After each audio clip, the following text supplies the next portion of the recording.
نستغفره ونعوذ بالله من شرور أنفسنا ومن سيئات أعمالنا من يهده الله فلا مضل له ومن يضلل فلا هادي له وأشهد أن لا إله إلا الله وحده لا شريك له وأشهد أن محمدًا عبده ورسوله يا أيها الذين آمنوا اتقوا الله حق تقاته ولا تموتن إلا وأنتم مسلمون يا أيها الناس اتقوا ربكم الذي خلقكم من نفس واحدة وخلق منها زوجها وبث منهما رجالا كثيرا ونساء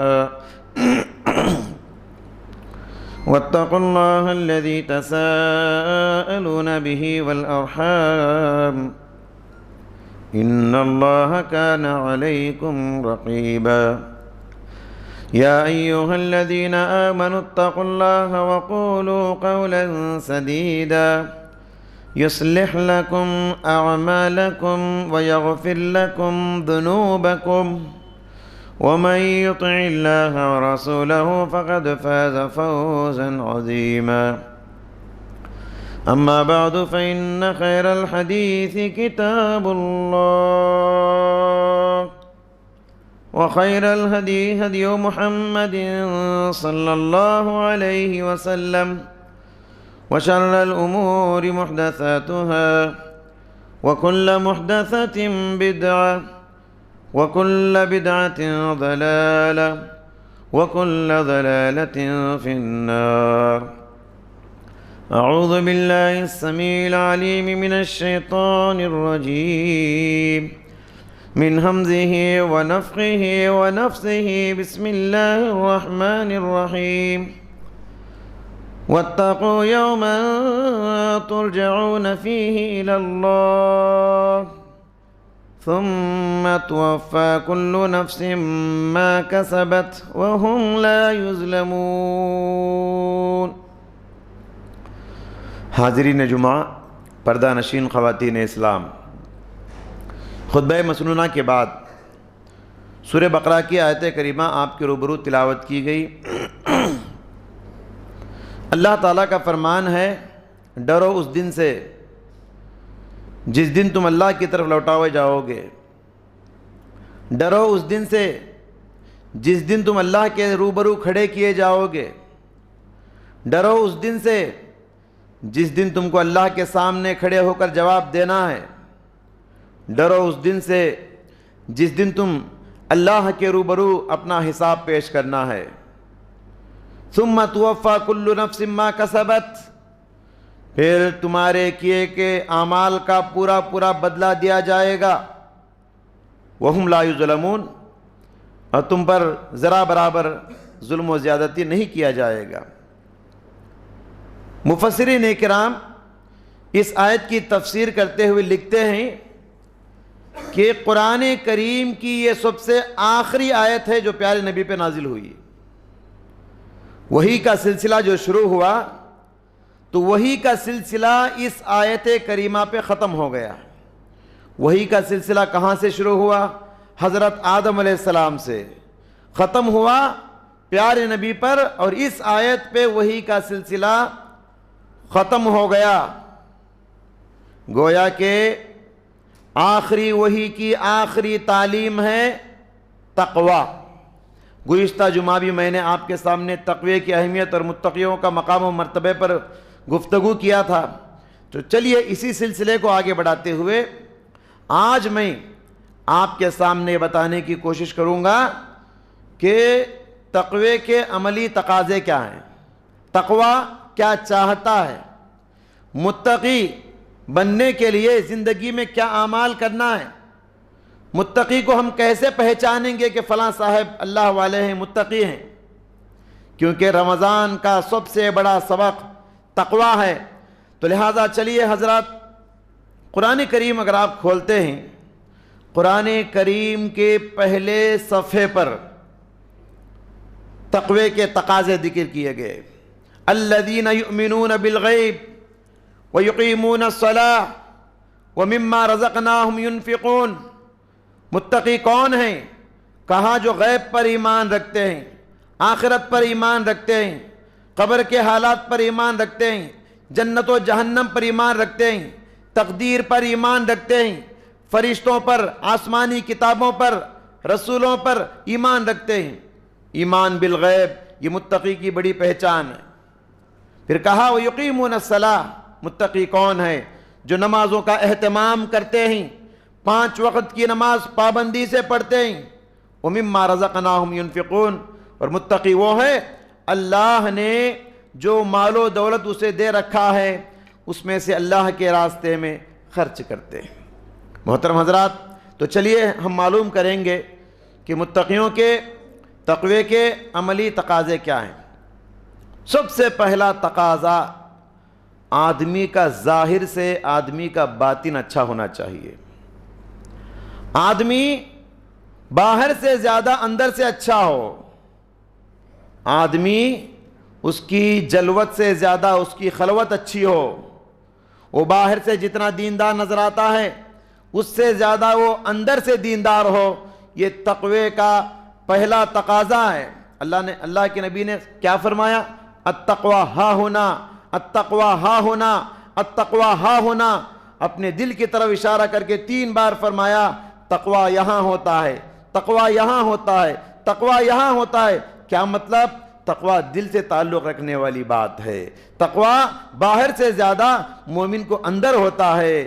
مومن باہر جتنا دیندار نظر آتا ہے اس سے زیادہ وہ اندر سے دیندار ہوتا ہے اور پرہیزگار ہوتا ہے۔ لیکن آج ہماری صورتحال کیا ہے؟ ہم سامنے جتنے اچھے نظر آتے ہیں اندر سے اتنے اچھے نہیں ہیں۔ بناوٹی داڑیاں، بناوٹی ٹوپیاں، بناوٹی جھبے، بناوٹی کردار، بناوٹی اخلاق، اندر سے بگاڑ ہی بگاڑ۔ ہم باہر سے جتنے اچھے نظر آتے ہیں اندر سے ہم اتنے اچھے نہیں ہیں۔ اندر ہمارے تقوی کی وہ کوالٹی نہیں ہے باہر جو نظر آتی ہے۔ ہم پیچھے جتنے گناہ کرتے ہیں لوگوں کے سامنے اتنے گناہ نہیں کرتے۔ یہی تو ریاکاری کا فتنہ ہے، اسی کو ریاکاری کہتے ہیں۔ لوگوں کے سامنے بڑے اللہ والے نظر آتے ہیں اور پیچھے چھپ چھپ کر گناہ کرتے ہیں۔ یہ متقیوں کی پہچان نہیں ہے۔ محترم حضرات، تقوی کے جو عملی تقاضے ہیں اس میں دوسرا تقاضا یہ ہے انسان کے معاملات درست ہونی چاہیے، انسان کے معاملات اچھے ہونی چاہیے۔ سچ ہے آپ کے تقوی کی پہچان آپ کی نماز ہے، سچ ہے آپ کے تقوی کی پہچان آپ کا حج عمرہ ہے، سچ ہے آپ کے تقوی کی پہچان آپ کے رمضان کے روزے ہیں۔ لیکن یاد رکھیے تقوی عبادات سے بڑھ کر معاملات میں انسان کو درست ہونے چاہیے۔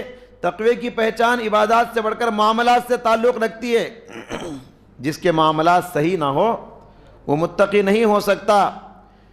جس کے معاملات صحیح نہ ہو وہ انسان اللہ والا نہیں ہو سکتا۔ جس کے لین دین صحیح نہ ہو، جس کی زبان سچی نہ ہو، جو وعدے کا پکا نہ ہو، جو قرض کو ادا نہ کرتا ہو، ایسا آدمی متقی نہیں ہو سکتا۔ جو ظلم کرتا ہو، جو دھوکہ دیتا ہو، جو دوسروں کا حق دباتا ہو، ایسا آدمی کبھی متقی نہیں ہو سکتا۔ قرآن کریم کی ایک چھوٹی سی سورت ہے سورہ طلاق، 3 صفحات پہ مشتمل ہے۔ طلاق کے لفظ سے آپ کو معلوم ہوتا ہے کہ میاں بیوی کے معاملات اس میں ذکر کیے گئے۔ اللہ تبارک و تعالیٰ نے اس سورت کے اندر 5 مرتبہ تقوی کا ذکر کیا، یہ بتانے کے لیے کہ جب تک تمہارے اندر تقوی نہ ہو تمہارے میاں بیوی کے معاملات درست نہیں ہوں گے۔ اللہ نے کہا کہ اتقوا اللہ، اللہ سے ڈرتے رہو۔ ومن یتق اللہ یجعل له مخرجا ومن یتق اللہ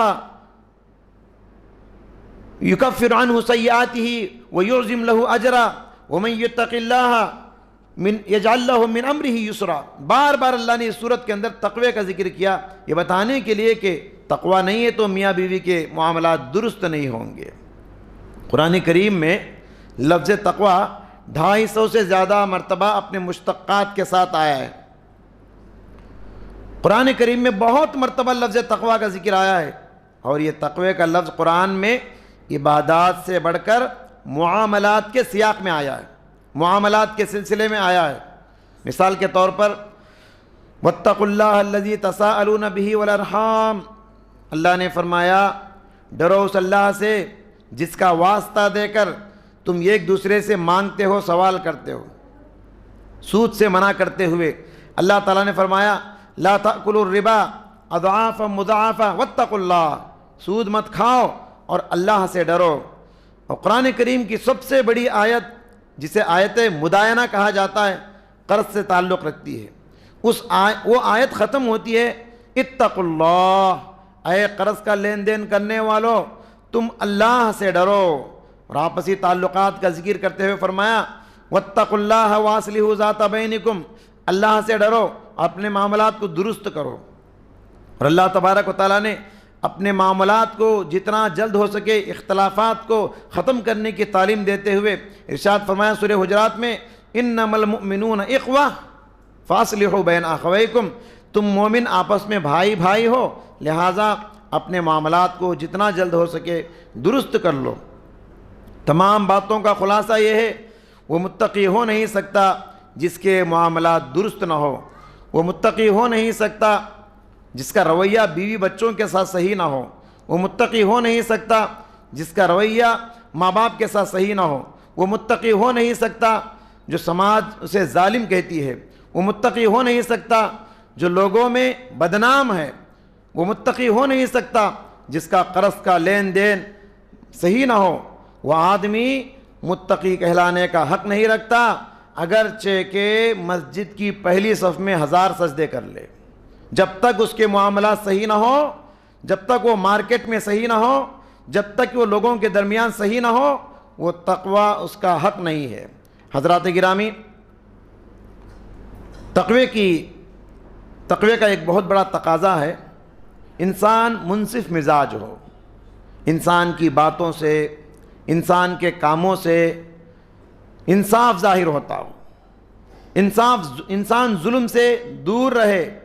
زندگی میں انصاف کا ہونا ایک متقی کے لیے بہت ضروری ہے، اور انصاف کرنا زندگی میں مشکل کب پیش آتا ہے؟ سب سے زیادہ مشکل اس وقت ہو جاتا ہے انصاف کرنا جب سامنے والا دشمن ہو۔ کل تک رشتہ دار تھا، آج وہ میرا دشمن بنا ہوا ہے، کل تک میرا دوست تھا، آج وہ میرا دشمن بنا ہوا ہے، اس کے ساتھ انصاف کرنا یہ سب سے مشکل وقت ہے۔ اللہ تبارک و تعالیٰ نے کہا ارے دوست تو دوست، تم ایسا انصاف کرو کہ تمہارا دشمن بھی تمہارے انصاف کی گواہی دے۔ اللہ نے فرمایا وَلَا يَجْرِمَنَّكُمْ شَنَآنُ قَوْمٍ عَلَىٰ أَلَّا تَعْدِلُوا اعْدِلُوا، کہا کہ تم کسی قوم کی دشمنی تم کو ناانصافی پہ آمادہ نہ کرے، اعدلوا، انصاف کرو، ہوا اقرب للتقوی، کیونکہ انصاف ہی یہ تقوی کے قریب ہے۔ تو گویا انصاف کرنے والا تقوی سے قریب ہے، اور جو آدمی بدلہ لینے پہ آتا ہے تو حد کو پار کر دیتا ہے۔ سامنے والا ایک تمانچہ مارا، آپ بھی ایک تمانچہ مارے، برابر بدلہ ہوا، لیکن انسان جب غصے میں آتا ہے، بدلہ لینے پہ انتقام کا جذبہ آتا ہے تو حد کو پار کر دیتا ہے۔ اللہ تبارک و تعالیٰ نے ارشاد فرمایا فَمَنِ اعْتَدَىٰ عَلَيْكُمْ فَاعْتَدُوا عَلَيْهِ بِمِثْلِ مَا اعْتَدَىٰ عَلَيْكُمْ، برابر بدلہ لو، وَاتَّقُوا اللَّهَ، اور اللہ سے ڈرو، ان اللہ مع المتقین، اور یہ بات جان رکھو کہ اللہ متقیوں کے ساتھ ہے۔ تو معلوم یہ ہوا جب انصاف کی بات آئے تو وہی آدمی انصاف کر سکتا ہے جس کے دل میں تقوی ہو۔ حضرات گرامی، تقوی کا ایک تقاضا ہے شبہات سے دور رہیں۔ شبہات سے، جس چیز میں یا جس عمل میں ناجائز ہونے کا شبہ ہو اس کو چھوڑ دینا چاہیے، اس کو چھوڑ دینا چاہیے۔ کچھ چیزیں ہیں ان کا حرام ہونا کنفرم ہے، لیکن کچھ چیزیں ہیں ان کا حرام ہونا کنفرم نہیں ہے، ایک شبہ ہے یہ حلال ہے کہ حرام ہے۔ تو تقوی کا تقاضا ہے ایسی شبہ والی چیزوں سے انسان دور رہے۔ پیارے نبی صلی اللہ علیہ وسلم نے فرمایا ان الحلال بین وان الحرام بین وبینہما امور مشتبہات، حلال واضح ہے، حرام واضح ہے، اور حلال اور حرام کے درمیان کچھ چیزیں ہیں جو واضح نہیں ہے کہ یہ چیزیں حلال ہیں کہ حرام ہیں۔ تو پیارے نبی نے فرمایا فمن اتقى الشبہات فقد استبرأ لدینہ، جو شبہ والی چیزوں سے، ڈاؤٹ والی چیزوں سے اپنے آپ کو بچا لیتا ہے، وہ اپنے دین کی حفاظت کر لیتا ہے۔ تو معلوم یہ ہوا جس چیز میں شبہ ہو وہ چیز متقی چھوڑ دیتا ہے، متقیوں کو چاہیے اس کو چھوڑ دیں۔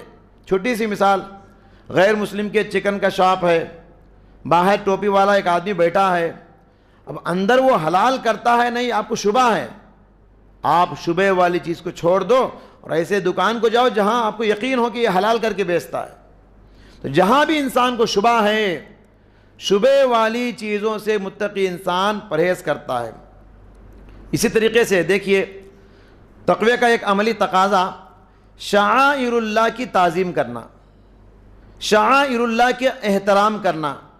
اللہ نے فرمایا وَمَن يُعَظِّمْ شَعَائِرَ اللَّهِ فَإِنَّهَا مِن تَقْوَى الْقُلُوبِ، من تقوی القلوب، جو اللہ کے شعائر کا احترام کرتا ہے، تعظیم کرتا ہے، یہ انسان کے دلوں کے تقوی کی دلیل ہے۔ شعائر اللہ کسے کہتے ہیں؟ ہر وہ زمانہ یا ہر وہ جگہ جس کو شریعت نے محترم کہا، ہر وہ چیز، ہر وہ جگہ، ہر وہ وقت جس کو اسلام نے محترم کہا ہے، اس کو شعائر اللہ کہتے ہیں۔ مثال کے طور پر رمضان کا مہینہ یہ شعائر اللہ ہے، جمعہ کا دن شعائر اللہ ہے، عشر ذی الحجہ کا پہلا عشرہ جو ہے ذی الحجہ کا یہ شعائر اللہ ہے۔ تو جو متقی ہوتا ہے ان شعائر اللہ کی تعظیم کرتا ہے، ان کا احترام کرتا ہے۔ متقی غیر رمضان میں بھی عبادت میں آگے بڑھتا ہے، لیکن رمضان میں اس کی عبادتیں انتہا کے درجے کو پہنچ جاتی ہیں، آگے بڑھ چڑھ کے عبادتوں میں حصہ لیتا ہے۔ متقی انسان ہفتے کے 7 دن بھی عبادت کرتا ہے، لیکن جمعہ کے دن اس کی عبادتوں میں اضافہ ہو جاتا ہے، سورہ کہف پڑھتا ہے، نوافل کا اہتمام کرتا ہے، جلدی مسجد کو آتا ہے، مکمل خطبہ سنتا ہے، درود نبی پہ بھیجتا ہے، صدقہ خیرات کرتا ہے وغیرہ۔ اور متقی انسان ذی الحجہ کے پہلے عشرے کا اہتمام کرتے ہوئے اس میں زیادہ سے زیادہ روزے رکھتا ہے، اس میں زیادہ سے زیادہ عبادت کرتا ہے۔ تو یاد رکھیے کہ متقی انسان جس کی زندگی میں رمضان اور غیر رمضان میں کوئی فرق نہیں، جس کی زندگی میں جمعہ اور غیر جمعہ میں کوئی فرق نہیں، جس کی زندگی میں عشر ذی الحجہ میں دوسرے عشروں میں کوئی فرق نہیں، وہ دلیل ہے اس بات کی کہ اس کے اندر تقویٰ نہیں ہے، وہ متقی انسان نہیں ہے۔ اور اسلام نے اذان کو بھی شعائر اللہ میں شامل کیا۔ حکم کیا ہے؟ جب اذان ہوتی ہے تو خاموش رہو، اذان کا جواب دو، اذان کے بعد کی دعا پڑھو۔ لیکن آپ گپ شپ میں لگے ہوئے ہیں، ٹی وی چل رہی ہے، فلم بینی ہو رہی ہے، باتیں کر رہے ہیں، اذان کی طرف کوئی توجہ نہیں ہے، اذان ہو رہی ہے آپ باتیں کر رہے ہیں، تو دلیل ہے اس بات کی کہ آپ کے اندر تقویٰ نہیں ہے، کیونکہ اذان کا احترام آپ کے اندر نہیں ہے۔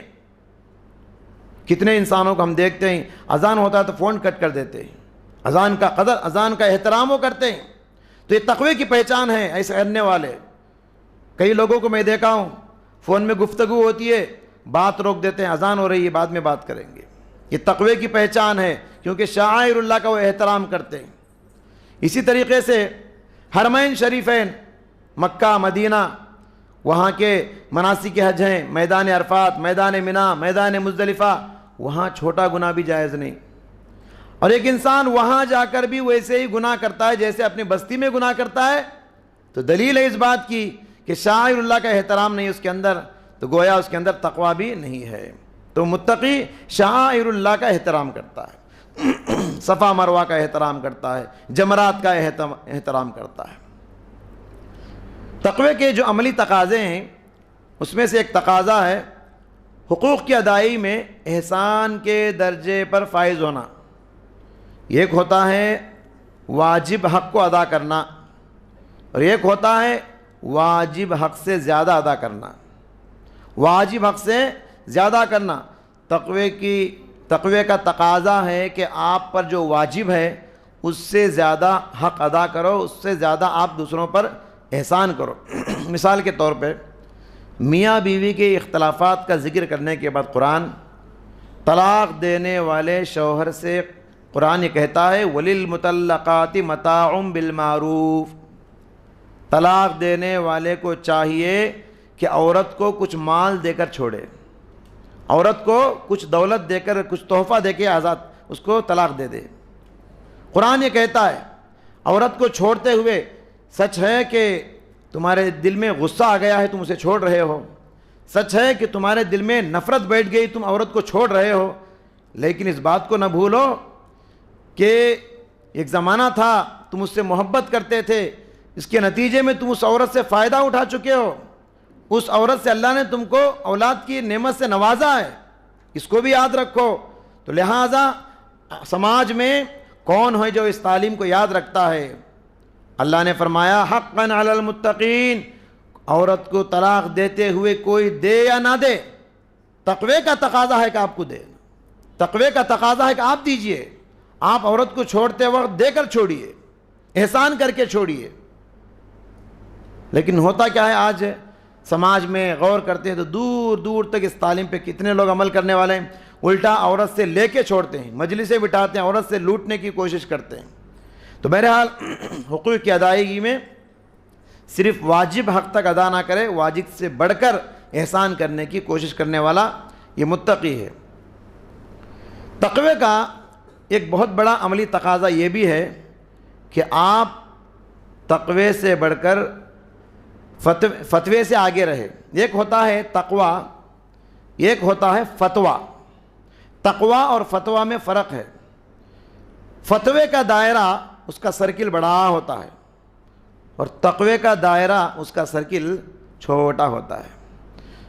فتوے کی زبان میں بہت ساری چیزیں جائز ہوتی ہیں، یہ بھی جائز، وہ بھی جائز، یہ کر سکتے ہو، وہ کر سکتے ہو، لیکن تقوی کا تقاضا ہے کہ ان جائز چیزوں سے بھی آپ بچنا ہے۔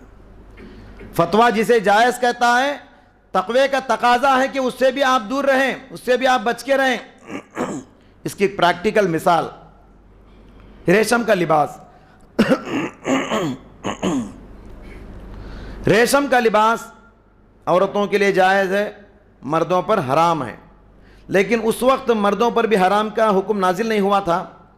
کسی نے اللہ کے نبی صلی اللہ علیہ وسلم کو ریشم کا لباس تحفے میں لا کے دیا، اچھا تھا لباس، پیارے نے بھی پہن لیے، نماز ادا کیے، اللہ کے نبی کو اچھا نہیں لگا، چہرے پہ ناپسندی اور ناگواری ظاہر ہو رہی تھی، فوراً گھر گئے اور لباس نکال کے آ گئے، دوسرا لباس پہن لیے اور فرمایا کہ لا ينبغی ھذا للمتقین، عام مسلمان کے لیے یہ لباس ٹھیک ہے، متقیوں کے لیے ٹھیک نہیں ہے۔ متقیوں کے لیے یہ لباس زیبا نہیں دیتا۔ سمجھ میں آ گیا تقوی اور فتوے کا فرق؟ اس کی ایک اور مثال میں آپ کو دیتا ہوں کہ حضرت ابو بکر صدیق رضی اللہ تعالیٰ عنہ کے زمانے میں ان کا ایک غلام تھا، ان کو کھانے کا کوئی تحفہ لا کے دیا۔ ابو بکر بھوک لگ رہی تھی، کھا لیے۔ کھانے کے بعد اس غلام نے کہا ابو بکر جانتے ہو یہ جو چیز آپ کھائے ہیں یہ کہاں سے آئی ہے؟ کہا کیا ہے؟ تو اس نے کہا کہ میں زمانے جاہلیت میں کہانت کرتا تھا، یعنی غیب دانی کا دعویٰ کرتا تھا، عامل کامل تھا وہ، ہاں، تو کسی کو اس نے کچھ بتا دیا، اس کی تیر صحیح لگ گئی، وہ خوش ہو کے مجھے تحفہ لا کے دیا ہے، یہی تحفہ آپ کھائے ہیں۔ حضرت ابو بکر صدیق حیران ہو گئے، ارے یہ ناجائز چیز میرے پیٹ میں چلی گئی، تو کیا کہ انگلی مار مار کے کھایا ہوا پورا قے کر دیے۔ اب یہاں رک کے فتویٰ کیا کہتا ہے؟ اگر آپ سے ایسا معاملہ ہو گیا، آپ کسی مفتی سے پوچھیں گے کہ حضرت مجھ سے ایسا ہو گیا کیا کروں، وہ پوچھیں گے آپ کو معلوم تھا کیا وہ ناجائز چیز ہے؟ نہیں، کہیں گے معلوم نہیں تھا، انجانے میں کھا لیا میں۔ تو فتویٰ یہ ہوگا انجانے میں کھائے معاف ہے، اللہ معاف کرے گا، جاؤ۔ لیکن تقویٰ کیا کہتا ہے؟ انگلی مار کے اس کو باہر نکالو۔ حضرت ابوبکر صدیق وہ تو متقیوں کے امام تھے، صدیقی کردار کے حامل تھے، اس لیے انگلی مار کے وہ باہر نکال دیے۔ تقویٰ یہ ہے کہ انگلی مار کے باہر نکالے، اور فتویٰ یہ ہے کہ ایسا کرنا تمہارے لیے جائز ہے کیونکہ انجانے میں وہ کام ہوا ہے۔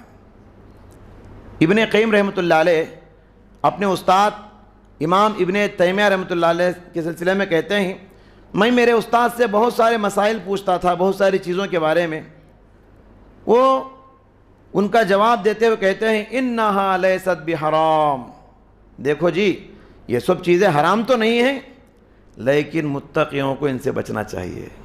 حرام نہیں یہ چیزیں، کر سکتے ہو، لیکن متقی کو یہ زیبا نہیں دیتا کہ یہ سب کام کرے۔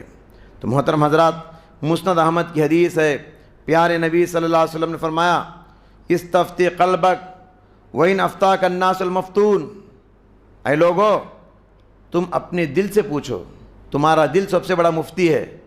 اگرچہ کہ لوگ کچھ بھی فتویٰ دیں، آپ کا دل اس بات کو منظور کرتا ہے یا نہیں، آپ اپنے دل سے پوچھو۔ دل گواہی دے گا، اور دل سب سے بڑا مفتی ہے انسان کا، وہ بتائے گا کہ تم اچھا کر رہے ہو یا برا کر رہے ہو۔ بہرحال یہ کچھ تقاضے تھے۔ محترم حضرات، ماہ رمضان کا سب سے بڑا سبق یہی ہے کہ انسان کے اندر تقویٰ آئے۔ کما کتب علی الذین من قبلکم لعلکم تتقون، اللہ نے فرمایا کہ روزے کا مقصد، روزے کا حاصل، روزے کا سبق کیا ہے؟ تقویٰ ہے۔ ماہ رمضان اب ختم ہونے کو قریب ہے، چند گھنٹوں کا یہ رمضان مہمان بن کے رہ گیا ہے۔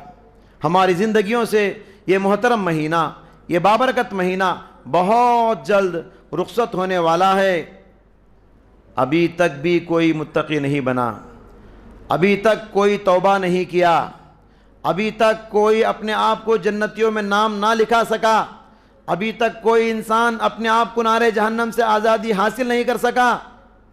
اب بھی وقت ہے، اب بھی چند گھنٹوں کا وقت ہے۔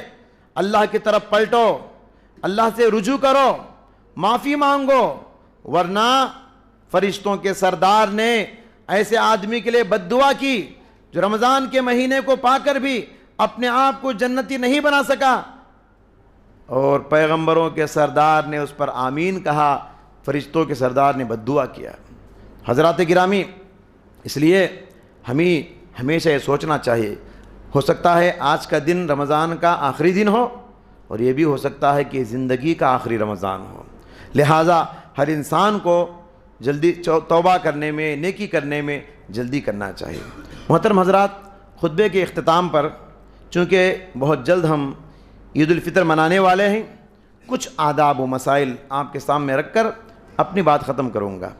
دیکھیے، عید کے دن غسل کرنا سنت ہے، اچھا لباس پہننا سنت ہے، اور خوشبو لگانا سنت ہے، اور عید الفطر کو جاتے ہوئے طاق عدد میں کھجور کھائیں، یعنی 1، 3، 5، 7 اس عدد میں کھائیں، یا کوئی اور چیز بھی کھا سکتے، کھجور ہی کھانا کوئی ضروری نہیں ہے، سنت ہے کھجور کھانا، اس کے علاوہ بھی کوئی ناشتہ واشتہ کر کے آپ عید الفطر کو جا سکتے ہیں۔ اسی طریقے سے عید الفطر کی نماز یہ مرد اور عورتوں پر واجب ہے، اس کو چھوڑنے والا گنہگار ہوگا، حتیٰ کہ پیارے نبی صلی اللہ علیہ وسلم نے ام عطیہ رضی اللہ تعالیٰ کہتی ہیں کہ حائضہ عورت کے بارے میں پیارے نبی نے فرمایا، جو عورت ایام ماہواری میں ہے، جس پر نماز چند دنوں کے لیے معاف ہے، ایسی عورت بھی عیدگاہ آئے اور کنارے میں بیٹھے، مسلمانوں کی دعاؤں میں اور خیر کے کاموں میں وہ بھی شامل ہوں گی۔ کتنی بڑی بات فرمایا۔ بعض عورتوں نے پیارے نبی صلی اللہ علیہ وسلم سے کہا، اللہ کے نبی، ہم غریب ہیں، ہمارے پاس عیدگاہ کو آنے کے لیے، چہرہ ڈھانپنے کے لیے پردہ تک نہیں ہے، کپڑا تک نہیں ہے، تو کیا کریں؟ تو آپ نے فرمایا لیلبسھا، بازو والی پڑوسی عورت کے پردے میں تم اپنا چہرہ چھپا کے عیدگاہ کو تشریف لاؤ۔ تو اتنی سخت تعلیمات ہیں عورتوں کے سلسلے میں، اس کے باوجود کتنے حضرات ہیں جو اپنی خواتین کو عیدگاہوں سے روکتے ہیں، مسجدوں سے روکتے ہیں، اللہ کے گھروں سے روکتے ہیں۔ تو لہٰذا اور آپ خود آتے ہوئے اپنی خواتین کو اور اپنے بچوں کو عیدگاہ کو ساتھ لائیں تاکہ مسلمانوں کی خیر کے کاموں میں سب شامل ہوں۔ اسی طریقے سے خواتین کے سلسلے میں ایک بات یہ یاد رہے، خواتین باپردہ ہو کر آئیں، سادگی کے ساتھ آئیں، خوشبو لگائے بغیر اور خوشبو والے پھول لگائے بغیر آئیں، کیونکہ خوشبو لگا کر عورتوں کو گھر سے باہر نکلنا یہ حرام ہے۔ اسی طریقے سے ایک ادب یہ آتے ہوئے تکبیرات پڑھتے ہوئے آئیں۔ عیدگاہ کو جب جا رہے ہیں، گھر سے نکلے ہیں، چل کے جانا سنت ہے اور راستہ بدل کے چل کے آنا سنت ہے، تو تکبیرات پڑھتے رہیں۔ تو عید الفطر کے موقع پر تکبیرات کا وقت جو ہے شوال کا چاند دیکھنے کے بعد سے عید الفطر کی نماز ادا کرنے تک تکبیرات اور ترانہ توحید گنگناتے رہنا ہے اور فضاؤں میں، ہواؤں میں اللہ کے نعرے بلند کرتے رہنا ہے۔ اسی طریقے سے عید سے پہلے ایک بدعت لوگوں میں رائج ہے، کہتے ہیں کہ عید سے پہلے والی رات میں وہ جاگتے ہیں، کہتے ہیں اس کا نام بھی رکھیں لیلۃ الجائزہ۔ اسلام میں اس کا کوئی ثبوت نہیں ہے، یہ بدعت ہے، تو لہٰذا عید سے پہلے والی رات جاگنا اور اپنے اعمال کا جائزہ لینا، اس کے لیے خاص کر اہتمام کرنا، یہ کسی صحیح حدیث سے ثابت نہیں ہے۔ اسی طریقے سے حضرات عید الفطر کے ہو یا عید الاضحیٰ کے موقع پر ہو، صحابہ کرام عید کی نماز کے بعد جب آپس میں ایک دوسرے سے ملاقات کرتے تو تقبل اللہ منا ومنکم پڑھتے تھے، یعنی اللہ تعالی ہماری اور تمہاری سب کی عبادتوں کو قبول فرمائے۔ رمضان میں جو محنت کیے، جو عبادت کیے، جو تراویح میں جستجو کیے، تلاوت قرآن میں محنت کیے، بھوکے پیاسے رہ کے اللہ کے لیے لذت بندگی حاصل کیے، ان سب کی قبولیت کی وہ دعا ہے، تقبل اللہ منا ومنکم، یہ سب آپ یاد رکھ لیجئے۔ اسی طریقے سے عید الفطر کو نکلنے سے پہلے ایک اور کام جو کرنا ہے، صدقۃ الفطر۔ فطرے کا اصل وقت جو ہے شوال کا چاند دیکھنے سے لے کر عید کی نماز ادا کرنے سے پہلے تک ہے، لیکن بعض علماء کہتے ہیں اگر کسی ضرورت کے موقع پر ایک دو دن پہلے بھی کوئی آدمی صدقۃ الفطر ادا کرتا ہے تو اس کے لیے جائز ہے۔ تو بخاری اور مسلم کی حدیث ہے، وَأَمَرَ بِهَا أَن تُؤَدَّى قَبْلَ خُرُوجِ النَّاسِ إِلَى الصَّلَاةِ، پیارے نبی صلی اللہ علیہ وسلم نے عید کی نماز کو نکلنے سے پہلے فطرہ ادا کرنے کی تعلیم دی ہے۔ اور فطرے کی حکمت کیا ہے؟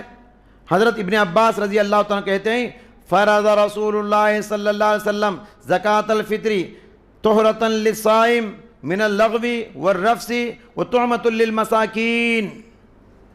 فطرہ کیا ہے؟ یہ رمضان کی تلافی ہے، رمضان میں ہونے والے گناہوں کی معافی ہے۔